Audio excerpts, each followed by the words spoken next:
Ви поздравувам на правниот факултет, где често направивме простор за првата седница, првото заседание на граѓанскиот трибунал, трибунот Цивилис. Поздравувајќи ве, ќе ги повикам нивните екселенции да влезат и да заземат место и да тргнеме со судењето, па ќе видиме како ќе завршиме. Благодарам.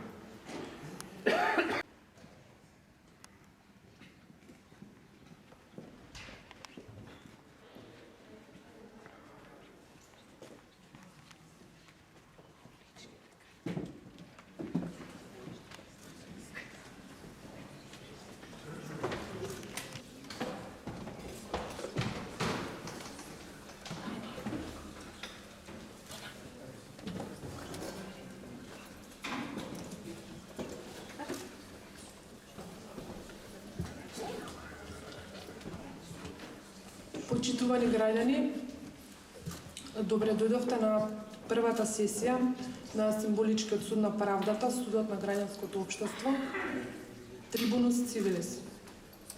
Трибунус Цивилис имено го формиравме затоа што особено изминативе години правото и правдата, за жал, во нашето општество постојано се убиваат. Светските искуства покажуваат дека граѓаните ги основаат овие судови секогаш кога некој општество се наоѓа во голема вредностна, во голема политичка, правна и морална криза. Тоест, тие се создаваат во специфични и исклучителни околности. Во такви околности, многу контроверзни прашања кои што ги засегаат животите на буквално сите од нас и кои што стануваат теми на денот, немаат ниту правна, ниту пак институционална развршница. Од тука, овој символички суд има за цел, токму на символичен начин, да го пополни тој правен, но и морален вакуум во кој западнало нашето општество и да процесуира макар еден случај во кој што правдата во име на граѓаните и за граѓаните се остварува токму на символичен начин. Правдата е совест, и тоа не лична совест, туку совест на човештвото. Оние кои што јасно го препознаваат гласот на нивната собствена совест, вообичаено го препознаваат и самиот глас на правдата. Тоа го рекол, дозволете да се присетиме на зборовите на големиот советски дисидент и писател Александар Солженицин. Повелете судија Ирена Стефаска, професор доктор Институт за национална историја. Судот нема правен и формален авторитет. И токму тука лежи неговата сила, бидејќи е замислен да биде сведок на совеста и етички субјект, морален коректив во време кога неправото и неправдата господарат во нашето општество. Ние, неговите членови, сме убедени дека јавноста, граѓаните, заслужуваат да ја знаат вистината.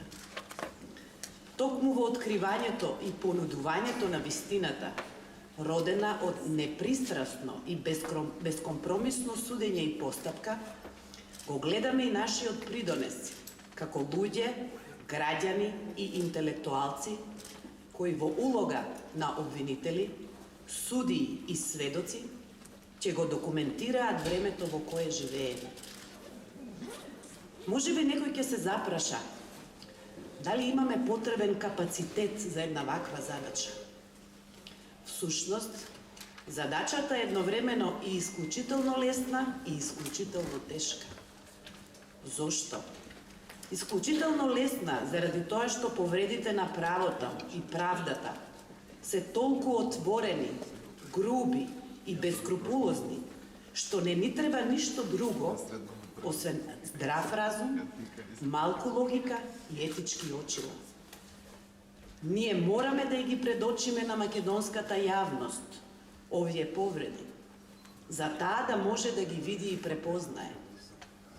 Исклучително тешка пак, заради тоа што треба да бидеме систематични, педантни и пред се совесни, со надеж дека она што го правиме денес, им го оставаме како завет на идните генерации, за еден ден и во други услови, да не го заборават и постојано, со очи ширум отворени, да го превенираат криминалот на молчењето.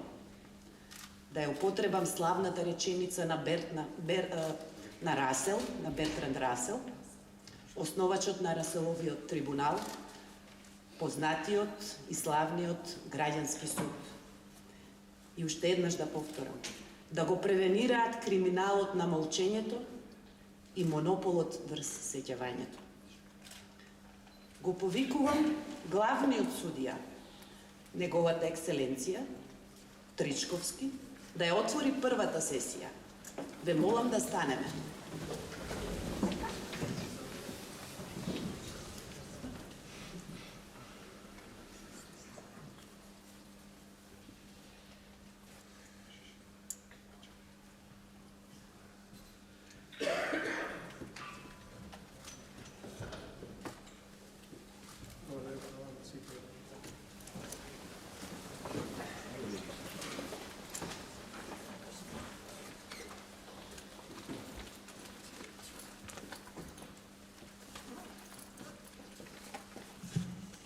Добар ден на сите. Денешната сесија на Трибунис Цивилис е посветена на случајот граѓаните против власта, во случајот убиството на Мартин Нешковски. Случајот ќе тече на следниот начин. Прво ќе му дадам збор на обвинителот да го изложи својот случај на обвинение, пошто и одбраната има можност да ги изложи своите наводи.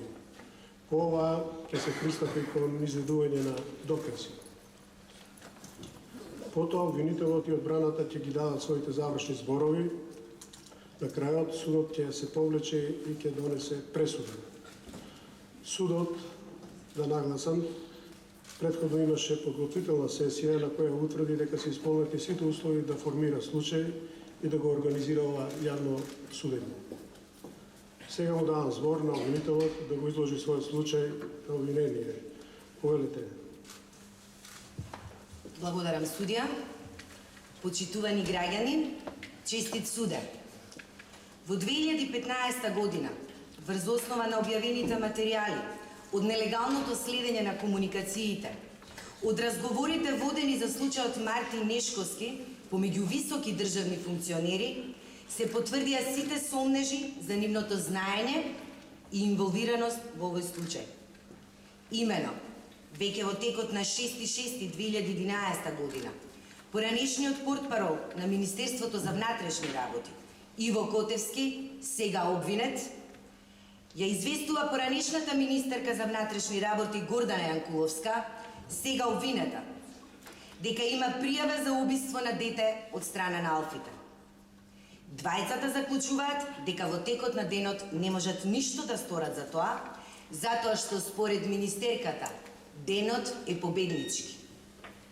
Во еден од телефонските разговори се вклучува шефот на кабинетот на премиерот Мартин Протугер, сега обвинет, кој бара насоки од Јанкуловска за тоа како да се одговори во јавноста за случајот. Таа го известува дека тие веќе одговорила, дека немало такво нешто, од обдукцијата произлегло дека нема траги од насилство и никој не пријавил таков случај. Според Јанкуловска, Мартин најверојатно бил наркоман. Во друг разговор, сега обвинетиот Иво Котевски и Велина Јанкуловска, реално сме узад зид. Тие разговараат дека од обдукцијата произликувало дека се работи за насилна смрт и дека е можно да е сторено од наживо. Според понов разговор помеѓу Јанкуловска и Протуѓер, Јанкуловска наведува дека доколку тоа не го сторил полицаец, сигурно е некој од нивните, надоврзувајќи се на разговор за Дејан Митровски Урко, поранешен шеф на обезбедувањето на премиерот Груевски, сега обвинет. Во друг разговор, Сашо Мијалков, поранешниот директор на Управата за безбедност и контраразузнавање, исто така обвинет, и кажува на Јанкуловска да соопшти дека случајот е расчистен, дека кривичното дело го извршил полицаец. На тоа Јанкуловска вели: па добро, сега се случуваат и такви работи. Мијалков известува дека Спасов бил на должност по устна наредба. Јанкуловска одговара: супер ова што се расчисти, пошто ќе можеме да тераме други работи. Во разговор меѓу Јанкуловска и Протуѓер таа му кажува дека устната наредба била од Урко, кој наредбата не смел да ја издаде затоа што не бил старешина во единицата во која работел Спасов. Таа се нервирала, зашто, цитирам, убиство не можеш да сокриеш. Според неа, полициските службеници требале да го пријават случајот како белја, па потоа ќе се барало начин како да се вадат. Јанкуловска е нервозна, зошто толку изгубиле со овој случај, но вели: уште еден јак ќе спукаме и е жал поради тоа што апстењето на Љубе Бошковски поминало во втор план. Во друг разговор меѓу Протуѓер и Јанкуловска, министерката вели дека Урко и неговиот тим 2 дена не кажувале ништо, затоа што чекале да видат што да направат. Според Протуѓер, да кажале веднаш, тие нешто ќе направеле, ќе го изваделе некако случајот. Според она што Урко му го кажал на Протуѓер, тој веднаш го известил премиерот за овие случувања.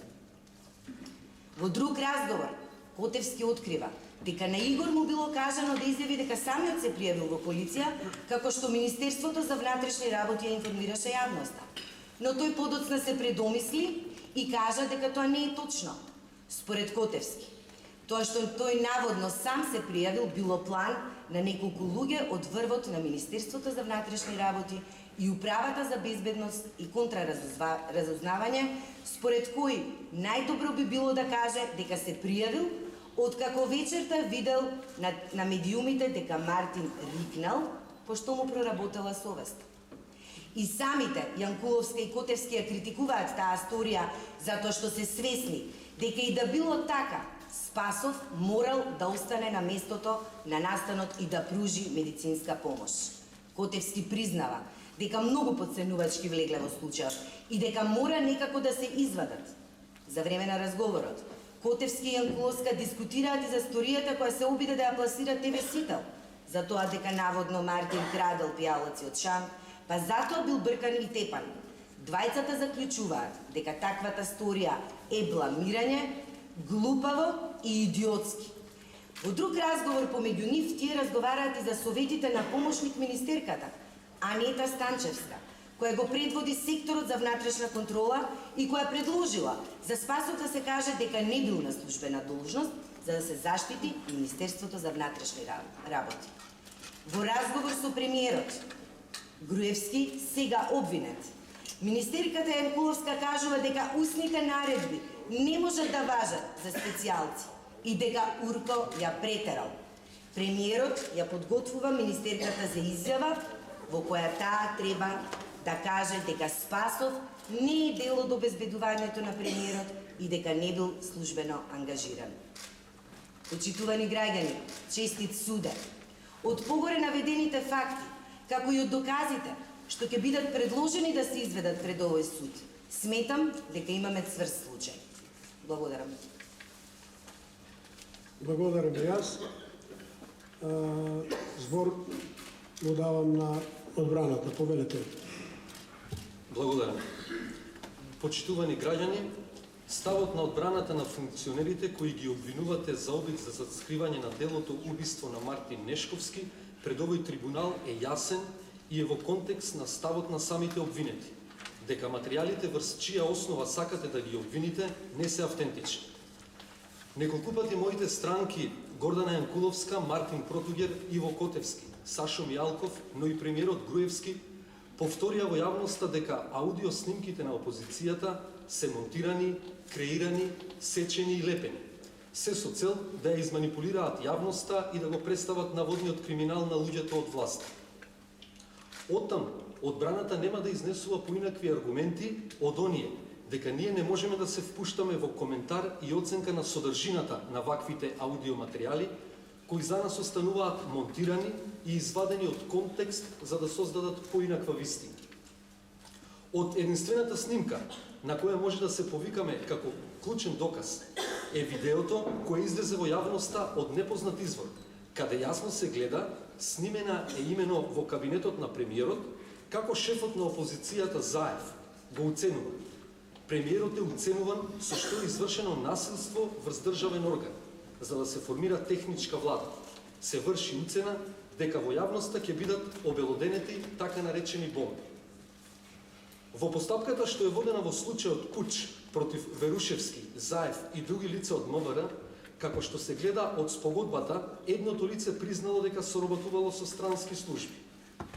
Ова за нас се клучни докази кои судот треба да ги земе во обзир наместо оние кои ги нуди обвинителството.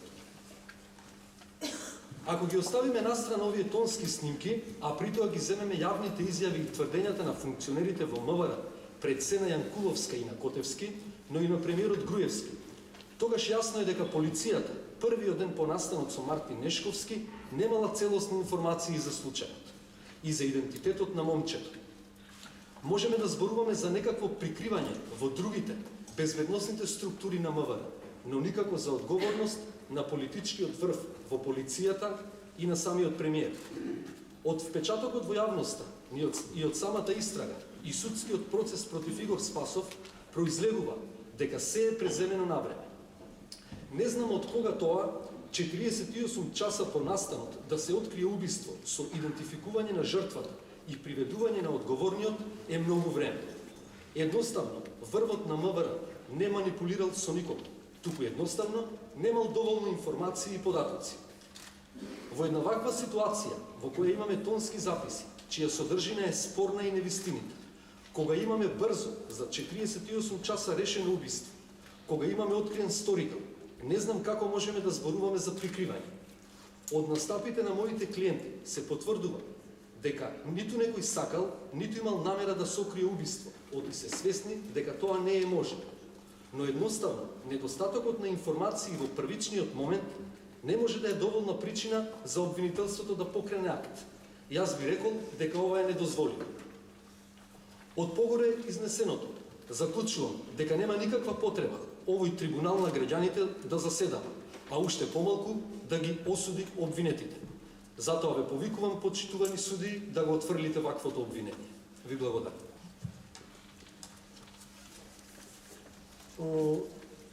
Молам, дали да се окей, да, помала консултација.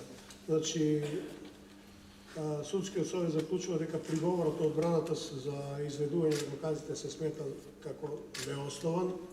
Судот материјалите ги смета за валиден доказ и ќе овозможи нивно изведување. Доказните материјали не се сечени, не се лепени, а ниту се монтирани. Форензичката анализа утврди дека гласовите се автентични. Во извештајот на Приве, како што знаеме сите, јасно утврдено дека не се креирани од странски служби, туку дека домашна служба нив нелегално ги прибавила. Со ова се затвора доказната постапка. Ве молам да ги приложите до доказите. Не, тоа ми се знам дека од последно, јас затоа него не спомнав, уште синоќа ми се јавуваат некои новинари, го пуштиле муабетот дека аутите убиле дете. А нема врска, тој се... А која беше таа? Не ја знам, пашто ти гледам. А тој си е починат уставари од природна, не знам дали е смрт од дрога, ама нема траги на насилство. Телото е дадено на обдукција, го нашле на баскет. А каде се случило тоа? На плошта. Добро да ја затоа и реков, нека дојде, нека да би ми дава. Така, не, окей си беше одговор, мислам, дефинитивно, само што идиот, мислам, кој ги пушта муабет, дали? Да. Ништо, мислам, дека денеска. Не не сте победници. Испадна од месец за припадник, го има удрено место како и неспадно, и овој починал штата, што е. Добро се случуваат и такви работи. Тоа е тоа. Случува, битно го расчитувам. А не бил на должност, така? Овој Како не бил, била.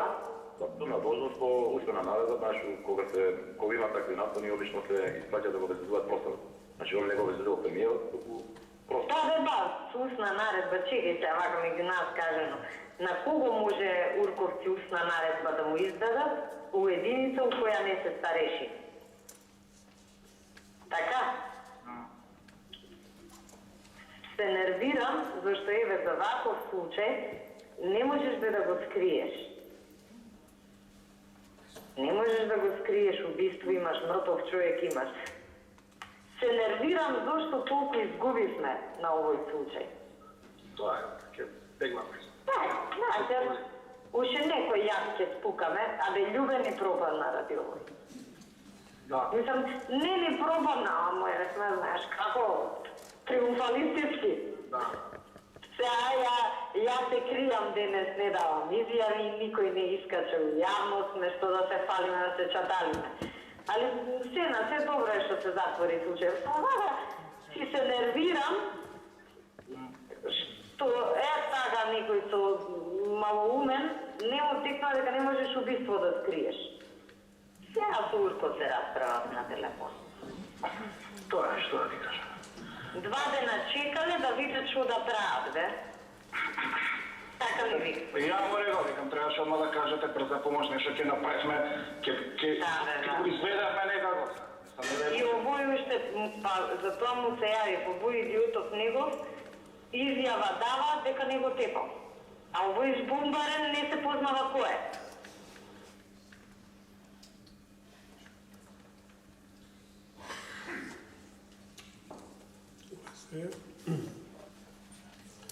Со ова почитување и затвараме доказната постапка.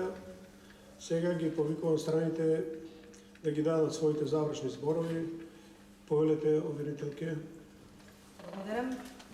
Честит судар. Од доказите кои беа изведени пред овој трибунал, како и од претходното мое излагање, предлагам да ги утврдите следните факти. Обвинетиот Никола Груевски, премиер на Република Македонија, обвинетата Гордана Јанкуловска, поранешна министерка за внатрешни работи, обвинетиот Иво Котески, поранешен портпарол на Министерството за внатрешни работи, обвинетиот Сашо Мијалков, поранешен директор на Управата за безбедност и контраразузнавање, обвинетиот Мартин Протугер, шеф на кабинетот на премиерот и обвинетиот Дејан Митровски Урко, поранешен шеф на обезбедувањето на премиерот. Сите заедно се обиделе да прикријат кривично дело убиство, да влијаат на истрагата и да ги прикријат трагите и доказите за извршувањето на кривичното дело, што имплицира вмешаност во злосторничко здружување. Имајќи го предвид статусот на Игор Спасов, како и постоењето на паралелни структури во рамки на Министерството за внатрешни работи и припадноста на Спасов во истите, при што припадниците на тие паралелни структури немаат легални овластувања и врз нив нема технички прецизна контрола, потребно е трибуналот да го контекстуализира случајот во поширокиот општествен контекст, кој подразбира перманентно насилство и култура на неказнивост.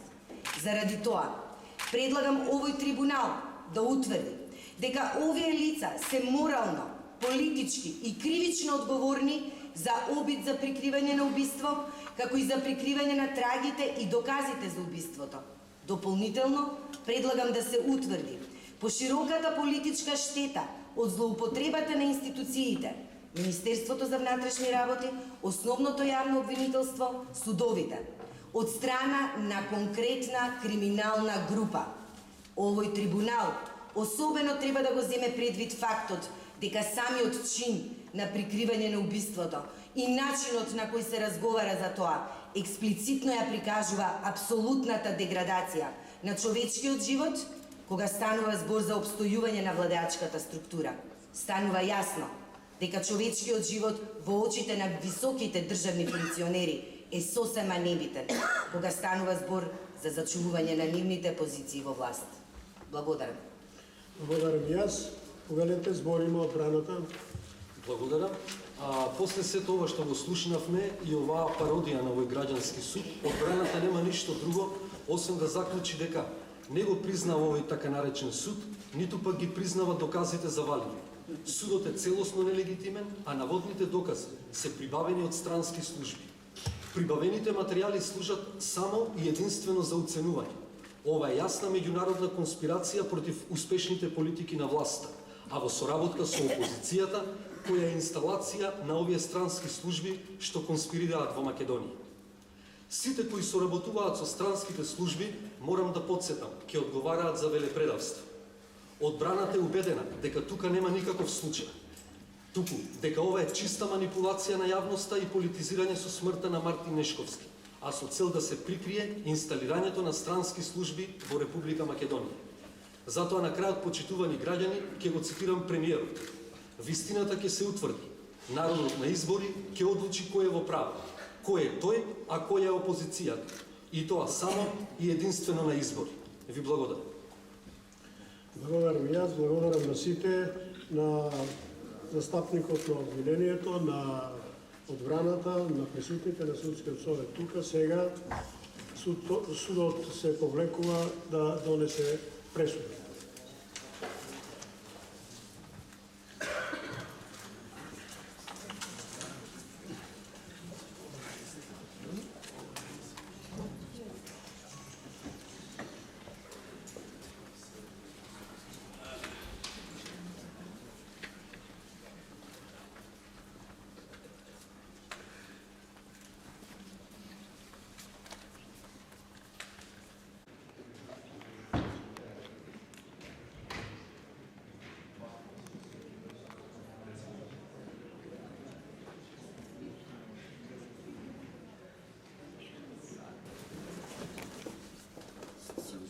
Почитува на застапнички на одбраната, на обвинението, на одбраната, почитувани присутни, колеги од Судскиот совет, дозволете ми. Од севкупното согледување на случајот, кој е презентиран од обвинителот и одбраната и изведените докази, судот ја донесе следнава пресуда. Случајот на убиството на Мартин Нешковски, обидот за неговото прикривање и однесувањето на одговорните лица од власта, задолжени за негово разоткривање, имаат своја историја во социологијата на владењето во нашава земја. Во околностите на случајот тоа јасно се покажува. Насилството е срж на идејата на внатрешната македонска револуционерна организација и нејзин континуитет и во така наречената фаза на демократија, односно во независна Македонија. Во оваа најнова епизода на таа трагична сага беа изфрлени пратеници од собранието, разорени се институциите, илустрирани се неподобните, масакрирано е Скопје, уништено е образованието, тоа промовира подаништво на летокритичка мисла, девастирани се медиумите и културата, демолирана историската памет, свеста и самопочита на човекот, уништени се економските и меѓународните перспективи, убиени се деца, новороденчиња, мајки, полицајци, исто така. Убиството на Мартин Нешковски е акт и последица, но и проекција истовремено, но таа, ако може не така да ја наречеме, идена кондиција на една во суштина терористичка организација или ако сакаме да видиме поблаги, организација на перманентен терор. Македонија, како што ја познаваме ние, во тој светоглед е непријателски елемент што треба да се уништи затоа што Аслов и повоениот развој, според истиот тој светоглед, представуваат највисока форма на изневерување на постулатите на организацијата, кои, како што е познато, таа ги казнува со смрт. Насилството е клучен елемент во таа мисија и како елемент кој директно урива и елемент кој го спушта отпорот и како елемент кој прибира нови симпатизери и како елемент кој ги разорува системите, вредностите и ориентациите на општеството и како елемент кој предизвикува еуфорични и хистерични расположенија во прилог на оштата деструкција. На тој начин се дозволува и легитимира насилството, а насилниците во замена за нивната лојалност и дела уживаат заштита и стигнуваат привилегии. Убиството на Мартин Нешковски се случи во атмосфера на екстатична прослава на победата на изборите на оваа и ваква партија. Тоа беше еуфорија не околу една политичка победа, туку околу победата како освојување на неограничената моќ и освојување на апсолутната моќ на партијата. Таа вечер не е убиен Мартин Нешковски, туку убиена жртва која е принесена на еуфоричната прослава на победата. Убиството е манифестација на моќта и основа за нејзината репродукција. Однесувањето на власта кон убиството не е однесување на нормална власт. Дури не е ниту однесување на еден класичен убиец. Тие сакаат да ја заташкат објективната и субјективната одговорност на поединци и органи на власта и во власта, но не докрај. Перверзност оди дотаму што секогаш се остава еден пасив, еден посив или малку посветол простор на сомнеш дека власта е таа која тука има замешано прсти во убиството или макар во третманот на убиството, затоа што тој стимулиран простор на сомнежот е елемент кој ќе шири страв и информација за моќта на некој кој е над сите норми и принципи и контроли. Од изведените материјали недвосмислено се гледа дека тие воопшто не се занимаваат со убиството на Мартин, туку со себе, на начин кој вели дека идејата е одговорноста да се прикрие, да се заташка, но не сосема да се скрие, за да биде доволно нејасна и да заплашува како пример. Затоа судот, во името на граѓаните, пресуди лицата Гордана Јанкуловска, поранешен министер за внатрешни работи, Сашо Мијалков, поранешен директор на УБК, Иво Котес, поранешен портпарол на МВР, Дејан Мирковски Урку, поранешен шеф на обезбедувањето на премиерот, и премиерот Груевски се здружиле во обид да го прикријат убиството на Мартин Нешковски, кој го извршило службено лице, а кој не било на должност во моментот на убиството. При тоа, МВР не водило законски пропишана постапка за собирање на докази, ниту пак форензика, за да се разоткрие сторителот и да се лиши ослобода.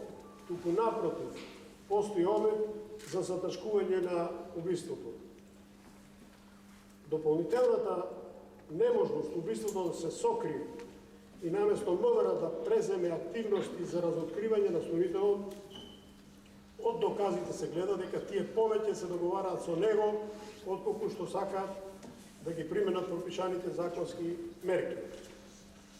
Судот заклучи дека лицата Гордана Јанкуловска, поранешен министер за внатрешни работи, Сашо Мијалков, поранешен директор на УБК, Иво Котес, поранешен портпарол на МВР, Дејан Мирковски Урку, поранешен шеф на обезбедувањето на премиерот и премиерот Груевски, се одговорни за стореното дело обид за прикривање убиство.